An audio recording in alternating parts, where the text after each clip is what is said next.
उत्तर प्रदेश के श्रावस्ती जनपद में बीते बुधवार को राप्ती नदी का रौद्र रूप का कोपभाजन कई गांव बने। दर्जनों गांव राप्ती नदी के अथाह प्रवाह से जलमग्न हो गए, सड़क कट गई। किसानों ने खेत में धान की रोपाई दो चार दिनों के पूर्व में किया था, पूरे के पूरे खेत पानी में डूब गए। आपको बता दें कि राप्ती नदी जो पड़ोसी देश नेपाल के पहाड़ों से निकली है, यह प्रवासी नदी एक स्थान से नहीं बहती, कभी यहाँ से तो कभी उस स्थान को छोड़कर दूसरी जगह से बहने लगती है।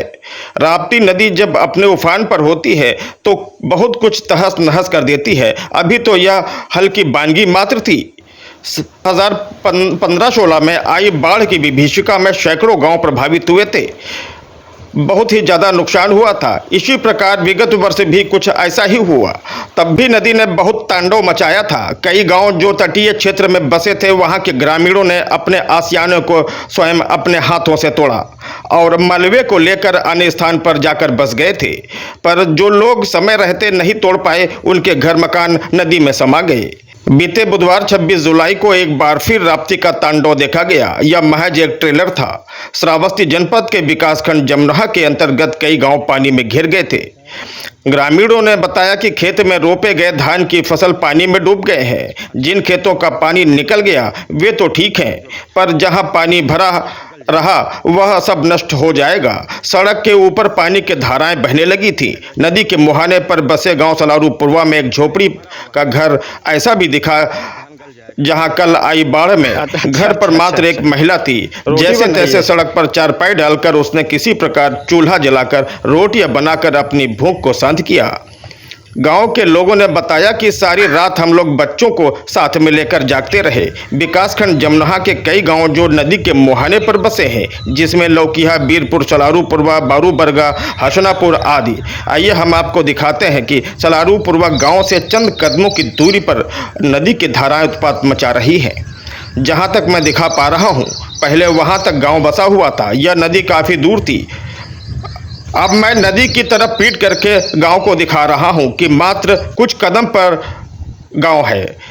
विगत वर्ष नदी यहां आकर बहने लगी थी। पक्की डामर की सड़क कुछ दूरी तक बनी थी जो कट गई। यहां के लोगों को बारिश के समय चिंता सताने लगती है कि कहीं बाढ़ ना आ जाए। ग्रामीणों ने बताया कि जब से उस पार बंधा बना दिया गया है, तब से हम लोग परेशान हाल में जी रहे हैं।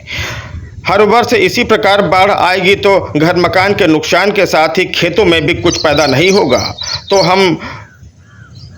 का जीवन यापन कैसे होगा। शासन प्रशासन को इसका संज्ञान लेना चाहिए ताकि हम लोगों का जीवन पुनः अस्तित्व में आ सके। भैया कहाँ चले जाओ, घर रहा तो वहाँ काट ली तो वही पार गया तब निकलेगा। अच्छा। तब क्या होगा, जाने की 3 साल के हम यहाँ पर 3 साल से आप लोग हैं। 3 साल हो गए थी, राहत काट ली थी घर तक से। अच्छा, तो कल तो पानी काफी ज्यादा था, तो फिर टिहुना भर पानी चलत रहा, यहाँ सही कर रखा हमें। तो आप लोगों के भोजन की व्यवस्था वगैरह कैसे हुई? बनावा है संध्या के ईटा दुआर का इतनी पक्की बनावा है यहाँ है। अच्छा।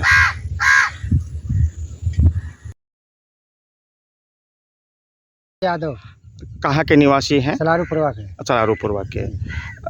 ये ब्लॉक क्या पड़ता है? ये जमनहा पड़ता है। अच्छा, ये बताइए आप, कल यहाँ पर आपके गांव में जानकारी मिली कि काफ़ी बाढ़ चल रही थी, तो आज की स्थिति तो खैर कुछ टूट गई है सर।